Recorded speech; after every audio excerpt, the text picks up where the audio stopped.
Important point చెప్పాలి. 'Mohan Babu' cinema చరిత్ర మొత్తం తీసుకొని చూస్తే, వాటిలో సూపర్ హిట్ అయిన సినిమాలన్నిట్లోనూ 'పెదరాయుడు' పక్కన పెట్టండి, అది రీమేక్.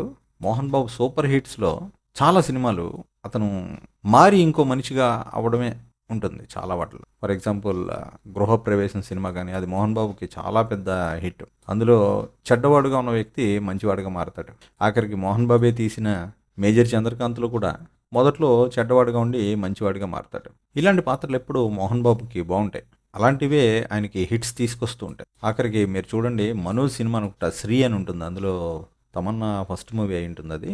అందులో కూడా 'మోహన్ బాబు' ఒక స్పెషల్ క్యారెక్టర్ చేశారు. అందులో కూడా ఇలాగా చేంజ్ ఓవర్ అయ్యే క్యారెక్టరే 'మోహన్ బాబుది'. చాలా బావుంటుంది ఆ క్యారెక్టర్.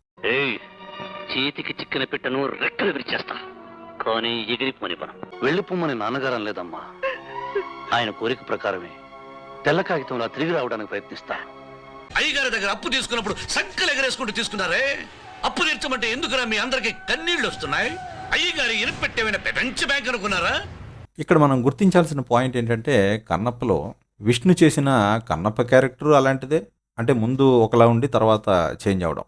అతను నాస్తికుడిగా ఉండి తర్వాత ఆస్తికుడిగా మారతాడు. అలాగే 'మోహన్ బాబు' క్యారెక్టర్, ఆ 'మహాదేవ శాస్త్రి' ఏదో క్యారెక్టర్ ఉంది కదా, అది కూడా అంతే. ముందు ఏదో అహంకారంతో ఉంటాడు, తర్వాత ఈ కన్నప్ప త్యాగం చూసి అతనిలో కూడా ఒక మార్పు వచ్చినట్టుగా చూపించారు. సో అది బహుశా వాళ్ళకి మరి మంచివారికి అదొక సెంటిమెంట్ ఏమో కానీ, మొత్తానికి మార్పు అనేది వాళ్ళకొక హిట్ తీసుకొచ్చింది. ఇక్కడ మంచువారు గుర్తించాల్సిన విషయం ఏంటంటే, తమ క్యారెక్టర్‌లో మార్పు వచ్చిన ప్రతి సినిమా జనం హిట్ చేశారు. అంటే ఏంటి? మంచువారు మారాలని జనం కోరుకుంటున్నారు. "నువ్వు గొప్పోడివేరా బాబు! కానీ నువ్వు ఇలా కాదు ఉండాల్సింది. నువ్వు కొంచెం మారితే మేము ఇంకా ఎక్కువ అభిమానిస్తామని" ఎప్పటినుంచో చెప్తున్నారు. గృహప్రవేశం టైం నుంచి చెప్తున్నారు. ఇప్పటికీ వాళ్ళెవరికీ అర్థం కావట్లేదు. అదే బాధ. ఈ సినిమాలో కూడా జనం అదే చెప్పారు. కానీ మంచి చెప్పేవాడి మీద కేసులు పెట్టడం, ఫ్రాంక్ రివ్యూల్ని, ఫ్రాంక్ మాటల్ని, నిజమైన వాళ్ళకు ఉపయోగపడే విషయాలు చెప్పే వాళ్ళ మీద పగబట్టడం, ఇవన్నీ కరెక్ట్ కాదని వాళ్ళకి ఎవరు చెప్తారు? బాబు సబ్స్క్రైబర్స్, మీరు చెప్తారా? ట్రై చేయండి చూద్దాం.